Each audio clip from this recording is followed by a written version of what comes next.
The notion of a Christian America itself is anti-Bible, anti-gospel. So, I mean, you're starting it. So I'm like, okay, great. But I still see them both as entirely wrong-headed. It's wrong to be a Christian conservative. Is that what you're saying, Carl? If the vision of Christian conservatism, is a Christian America, then yeah, that is an America formed by Christian values. Yeah, you cannot have a Christian nation state defined. No, you cannot define Christianity and nation state and say that those two things belong together. Right, but you can have a nation state that has Christian character, that is charitable, that is that seeks the good of others. No, that ceases. No, to make anything a nation state. Nation states are governed by boundaries and the threat of force. Yeah. I mean, you can say, yes, there are parts of a nation state's charter that reflect the kingdom. Sure, absolutely.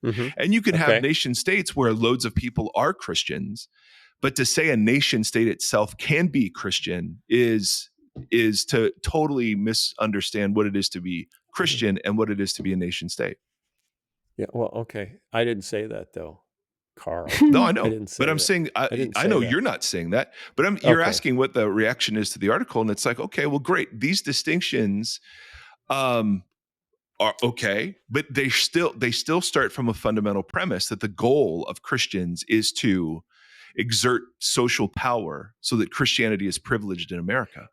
It's to disciple the nations, and that means disciple the nation states. To turn the nation states. No. Phil, I love when you play this role. It's so good. You're so I got to jump in on that one. I got to jump in on that one. I would have to disciple the nation states. It's the great commandment. No. Can we? Whoa! Stop saying that. Stop saying it. It's bad. So Americans are unique in that we throw around the word nation in a way that other cultures don't. Like even in Canada, they talk about First Nations when they're speaking of Indigenous American communities, right? Yeah. The word nation, both in English mean the nation and in states that they wiped out to the word for nation in the Greek is ethnos, right? Which means an ethnic group or a community of shared heritage or background. So when you say the phrase nation state, what you're talking about, a state is a government entity, right? With, like Mike said, with boundaries and borders and taxation and legislatures or whatever. That's a state. When you say a nation state, you say we are both a government and a particular ethnicity. That's when technically you should never speak of America as a nation. America is not a nation. America has many nations because there are many ethnicities and ethnic groups that make up the United States. So when Jesus says go and make disciples of all nations, what he's saying is go and make disciples of all kinds of people, all groups of people, not countries, but ethnic people of different ethnic backgrounds. You have to get them together in isolated ethnic groups with their own governments and boundaries, and then disciple them. Yeah, exactly right. Well done, Phil. Okay. I'm just going off the ESV study notes. Okay. Christian, let's take this last paragraph. I want to take this last paragraph, and then I want you both to respond to it because there's something in here. Christian conservatism has mostly been a populist movement mobilized by parachurch groups and leaders.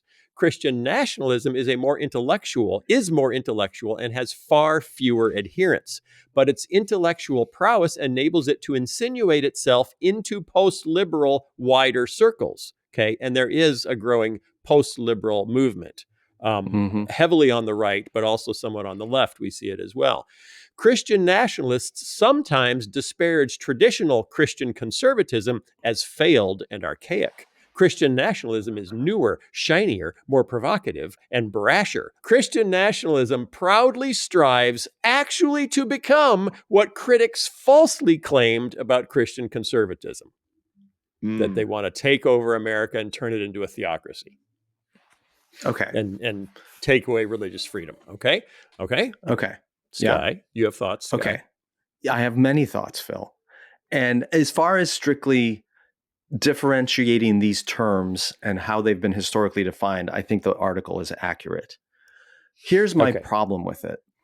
I actually listed the different traits for each one. I wrote on my little legal pad here.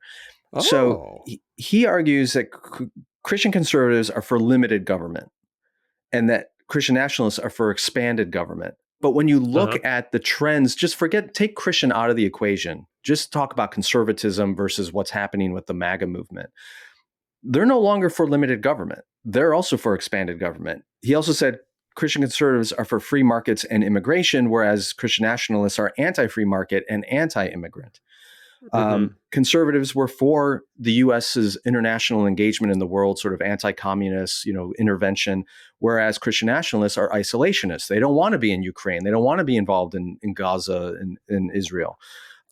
He said Christian nationalists support the Constitution and democratic ideals, whereas Christian nationalists are anti-Constitution and anti-democratic ideals.